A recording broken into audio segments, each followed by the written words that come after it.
Chapter 3: The Spirit of the Renaissance. The Big Question. How is the spirit of the Renaissance represented in Leonardo da Vinci's ideas and accomplishments? I don't know why I let you talk me into this, Master Leonardo, Carlo grumbled as he dragged an enormous contraption up the steep, rocky hill. Leonardo da Vinci laughed quietly and said, "Here, let me help." He steadied one huge wing of the flying machine as he walked alongside his servant. When they reached the summit, Leonardo gazed down at the streets and buildings of Florence. "Ah, Carlo, in a few moments you will be sailing over our fair city," he said. "Master," Carlo sighed, "I wish it were you who could experience that pleasure." Leonardo fastened the straps on round his shoulders, his servant's thin shoulders and waist. "Done," he cried as he tightened the last leather tie. "Master," Carlo protested, "I look like a giant dragonfly." "Hush! If this works, your name will be known throughout history," replied Leonardo. "If it doesn't work, I'll be history," exclaimed Carlo. Leonardo led Carlo to the edge of a high cliff. Carlo peered over and then made the sign of the cross. "If you please, master," said Carlo, "has it occurred to you that if God had intended man to fly, he would have given us wings?" But Leonardo just smiled and gave Carlo a hearty push off of the cliff. As Carlo plummeted downward, Leonardo shouted, "Man can do anything he sets his mind to, my faithless friend." It would be a nice ending to the story if Carlos suddenly swooped upward and soared like a bird over the rooftops of the city. But alas, the poor servant fell and broke his leg, or so goes the story that has been handed down to us over the years. The story, whether true or legendary, tells a lot about Leonardo's attitude toward life. Man is capable of doing anything he sets his mind to, he said. Anything. That belief drove Leonardo da Vinci to explore uncharted territory in many fields. He was passionately interested in a number of subjects and highly skilled at most anything he tried. An amazing apprentice. If we had to pick just one person to represent the spirit of the Renaissance, it might be Leonardo da Vinci. Painter, inventor, scientist, musician, and more. Leonardo embodies the belief that anything is possible. Leonardo was born in 1452 CE in Vinci, a town near Florence. As a young boy, he worked as an apprentice to Andrea del Verrocchio, a leading painter and sculptor of Florence. Leonardo's work as an apprentice kept him busy from dawn till dusk. He swept floors, fetched supplies, and made brushes. He also practiced drawing and painting each day. It didn't take long for people to notice Leonardo's artistic genius. Often, a master artist would paint the main features of a picture, but leave it for an apprentice to finish the landscape or other smaller figures in the background. In 1476 CE, Verrocchio was working on a painting called The Baptism of Christ. Verrocchio painted one angel and then asked Leonardo to paint another. Legend has it that Leonardo's angel looked so much better than Verrocchio's that the old master never picked up a brush again. Leonardo in Milan. When Leonardo was about 30 years old, he was invited to work for the Duke of Milan. While he lived in Milan, Leonardo continued to make works of art. But the Duke also employed him as a military engineer, although Leonardo called war beastly madness. He designed some very dangerous weapons, including an armored cart that resembled a tank.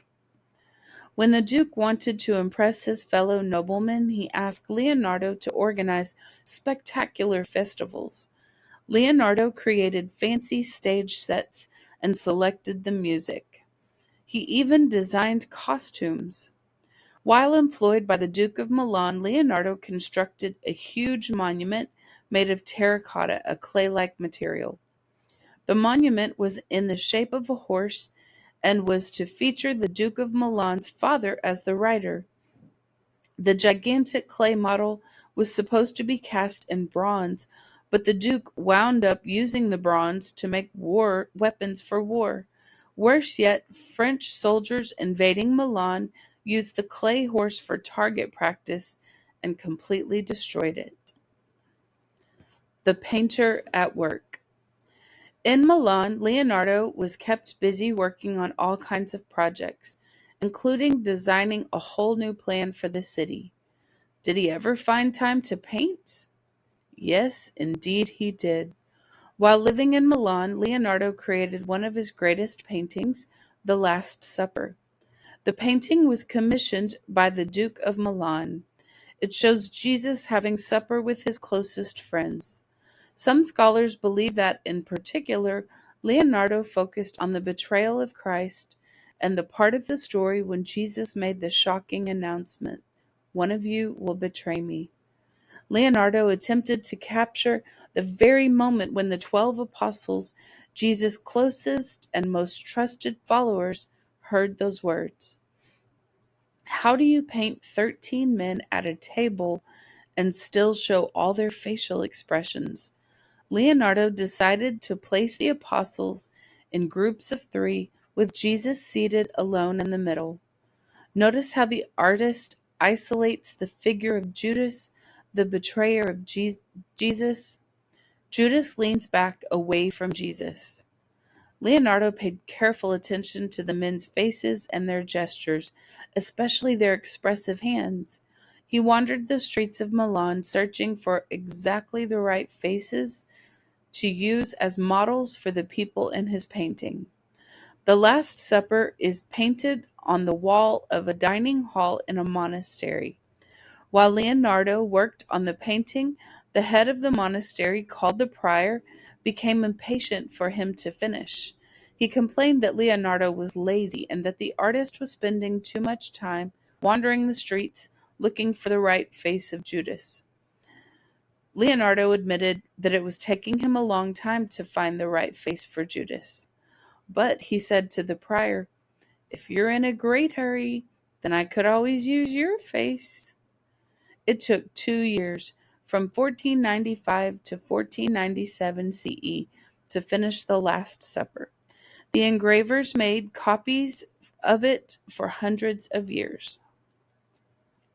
The painting itself did not last very long. Leonardo experimented with a new fresco technique, using oil and varnish mixed in with his colors. The paint absorbed the moisture from the wall and crumbled over time.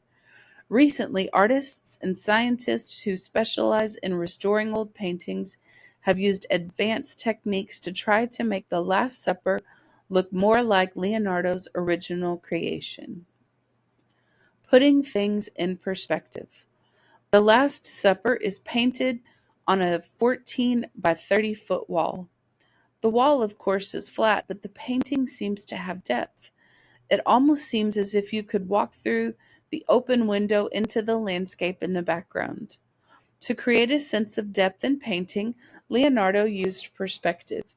You can see how Leonardo directs the viewer's eye toward Jesus. In The Last Supper, Leonardo followed the rules of perspective developed by Italian artist and architect Brunelleschi.